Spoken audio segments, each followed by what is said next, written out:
During the American Revolution, slaves played a very big part. The British Army promised freedom to any slave that escaped from rebels. The Continental Army promised freedom to any slave.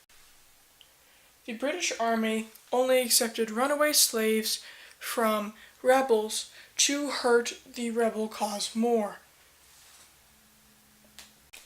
The man who came up with the idea to accept runaway slaves into the British Army was Lord Dunmore of Virginia.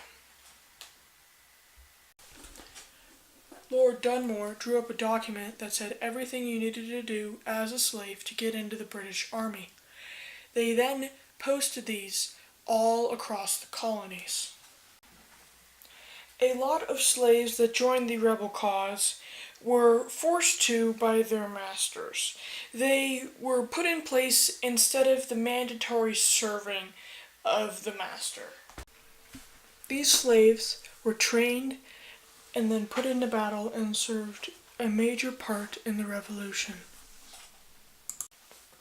If you were a slave who joined the British Army and survived the war, you would most likely be sent to a penal colony, or you would go onto a British ship or into a British fort and clean and cook and do tasks like those.